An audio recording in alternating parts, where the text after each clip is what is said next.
Pakistan, there are 24 languages who are in the threat, like they are under the threat and they are going to be extinct in a couple of years, in fact. And among those 24 languages, some of them are Brahui, Korvi, Shina, and there are many more.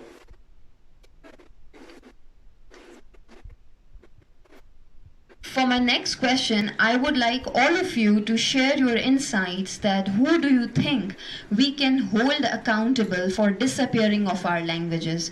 Is it parents? Are schools responsible for that? Government institutions are responsible? Or altogether we can blame society for this, or society is responsible for the death of languages or extinction of languages? So, hello everyone. I hope you all are doing well and you're enjoying the session. So, yes, ma'am said there are multiple factors that are responsible for cause of decline of languages. I would say colonial mindsets are there, flawed educational policies, along with the societal behavior. But I would collectively call it as state. State is the sole responsible for language decline. Historically, we all know that Urdu was made a national language of Pakistan, right? Which was the sole reason of East and West Pakistan partition. इतना struggle करने के बाद भी where we are standing now, are we using Urdu language more than the medium of communication, or we are having it as the medium of instruction in Pakistan? No. Why? Because government has made English language as an official language or the language of instruction, by which I mean language of social media, right? Language of documentation, jurisdiction, law, educational institution, and everywhere we would see that English is hyping, right? And state is the responsible for that. UNESCO, sorry, before mentioning the example, I would say my father and somebody, like if we are having the local languages there, if you would say, my father asked my father to, he's so good with number that he would say 17 into 33, he would be able to recall it in the very quick manner, and I would not be able to do so because we haven't prioritized our languages there. So UNESCO has always stresses on EFA, education for all, and even in Pakistan constitution there is a constitution of article 25A, which says quality of education should be provided, right? And education should be provided to everyone. Now that depends, what do you mean by quality of education, right? Quality of education, you mean by only providing the knowledge or building the skills to the people? But I believe it is not it couldn't be possible until and unless you know the conceptual understanding behind everything. So cramming, what we are having right now is just the cramming part. We are not having the conceptual understanding of anything. Prioritizing something is not wrong, but making something only priority is wrong. Right now we are at the urge of making English only priority for our country. What are we getting by this, by making the priority, by making the English as official language and the only priority? Research says that 7,65,000 was the number of the migration of the people who have migrated from here. So what are we getting? Pakistan as a state is benefited by this? No, absolutely no. So I think state is the sole responsible, and also we as a society are the responsible for these factors. Arzu has highlighted the role of state here. I would just like to ask Hafiz, how about the crucial role of society? How do you think society altogether is contributing in extinction of languages? First of all, thank you so much, ma'am, this opportunity that ma'am you just give me.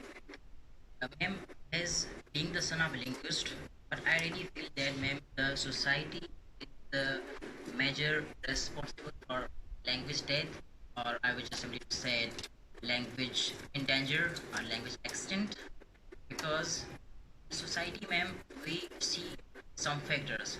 First is that language shift.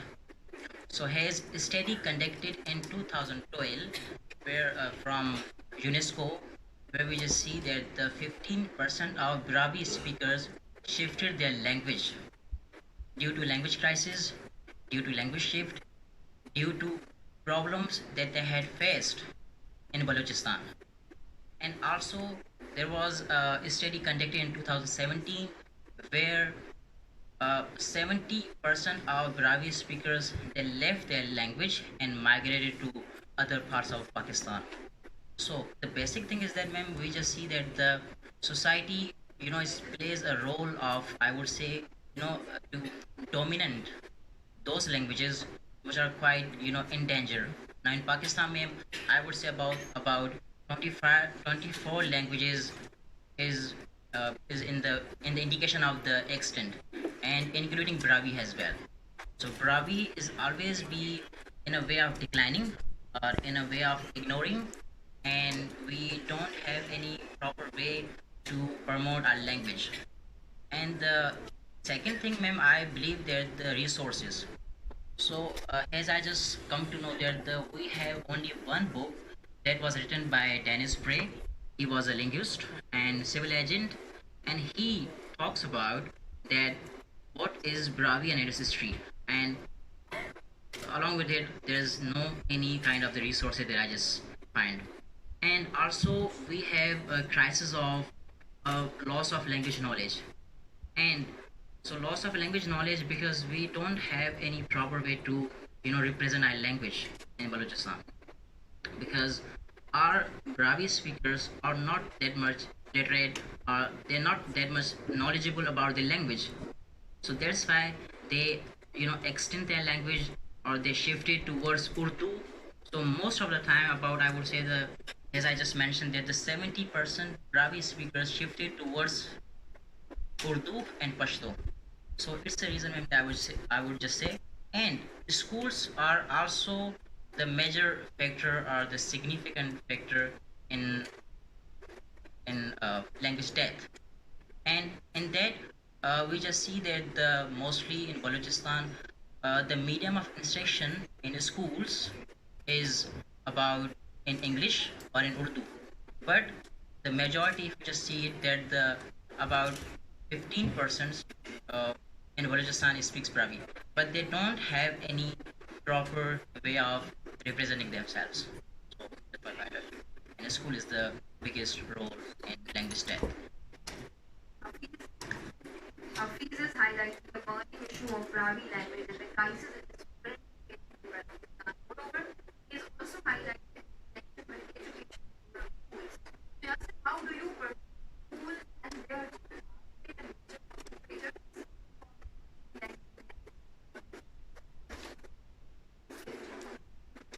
Yes, ma'am. School has been contributing a major role